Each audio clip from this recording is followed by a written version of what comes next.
함께 하나님의 말씀을 묵상하고 날마다 나의 신앙일기를 쓰면서 신앙의 성장해가는 TV 데일리 큐티 나무향기입니다. 오늘은 9월 19일 월요일입니다. 오늘 함께 큐티할 성경 본문은 사도행전 4장 13절에서 22절입니다. 그들이 베드로와 요한이 담대하게 말함을 보고 그들을 본래 학문 없는 범인으로 알았다가 이상히 여기며 또 전에 예수와 함께 있던 줄도 알고 또 병 나은 사람이 그들과 함께 서 있는 것을 보고 비난할 말이 없는지라 명하여 공회에서 나가라 하고 서로 의논하여 이르되 이 사람들을 어떻게 할까? 그들로 말미암아 유명한 표적이 나타나는 것이 예루살렘에 사는 모든 사람에게 알려졌으니 우리도 부인할 수 없는지라. 이것이 민간에 더 퍼지지 못하게 그들을 위협하여 이후에는 이 이름으로 아무에게도 말하지 말게 하자 하고 그들을 불러 경고하여 도무지 예수의 이름으로 말하지도 말고 가르치지도 말라 하니 베드로와 요한이 대답하여 이르되 하나님 앞에서 너희의 말을 듣는 것이 하나님의 말씀을 듣는 것보다 옳은가 판단하라. 우리는 보고 들은 것을 말하지 아니할 수 없다 하니 관리들이 백성들 때문에 그들을 어떻게 처벌할지 방법을 찾지 못하고 다시 위협하여 놓아주었으니 이는 모든 사람이 그 된 일을 보고 하나님께 영광을 돌림이라.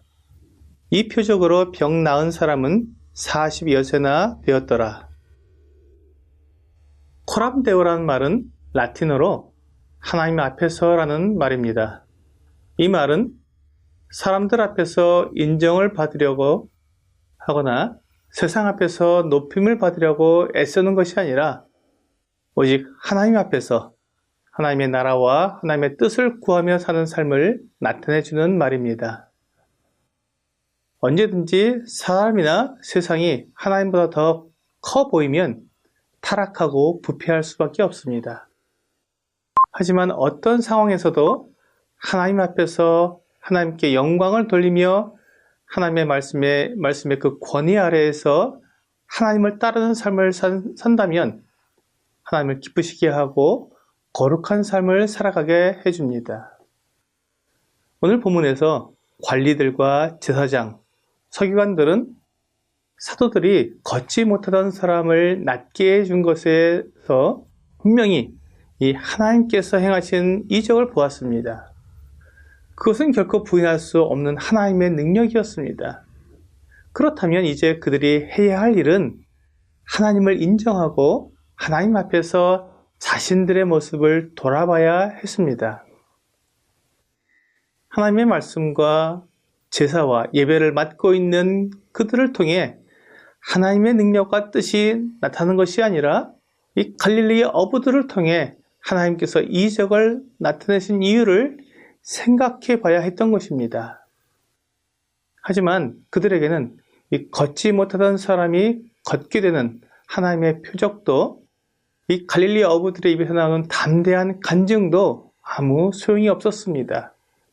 그들의 마음에는 세상과 사람들이 너무 크게 자리 잡고 있었기 때문입니다.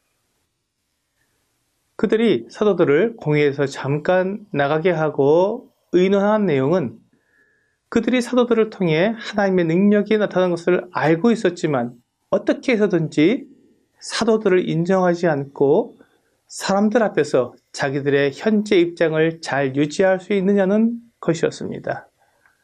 그들이 찾은 방법은 사도들을 위협하는 방법이었습니다. 사도들에게 더 이상 예수 그리스도의 이름으로 말하지도 말고 가르치지도 말라고 경고해서 백성들 사이에 예수 그리스도가 퍼지는 것을 막는 것이었습니다. 제사장들과 관리들로 이루어진 공회에서 결정한 것을 거부하기란 정말 어려운 일입니다. 그만큼 공회가 백성들 사이에 권위가 있었기 때문입니다. 하지만 사도들은 주위의 압력에도 굴하지 않고 담대하게 대답했습니다. 하나님 앞에서 너희의 말을 듣는 것이 하나님의 말씀을 듣는 것보다 옳은가 판단하라. 하나님을 무시하고 자기들의 안위만 생각하는 관리들과 제사장들에게 하나님에 대한 그들의 믿음을 고백한 것입니다. 사도들에게는 사람이나 세상이 아니라 하나님이 기준이었습니다.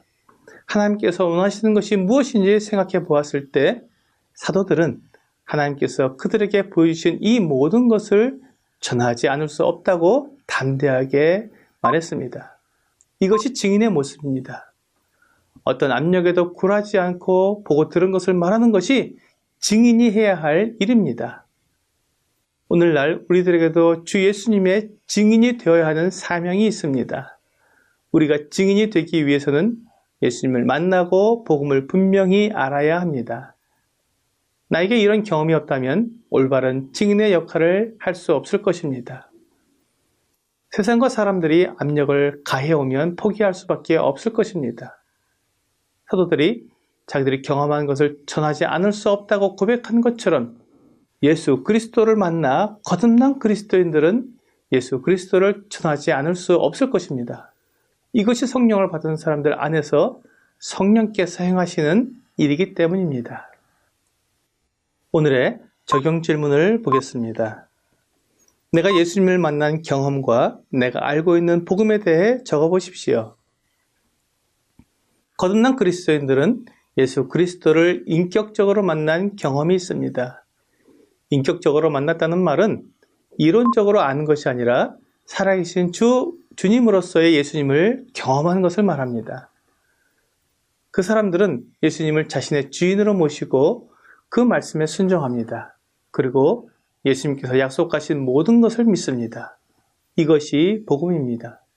이런 경험이 있는 사람은 사람들과 세상 앞에서 살지 않고 하나님 앞에서 살아가는 사람입니다. TV 데일리 큐티 나무의 향기는 성경을 읽고 날마다 나의 신앙일기를 쓰면서 믿음이 성장하도록 돕는 큐티 시간입니다.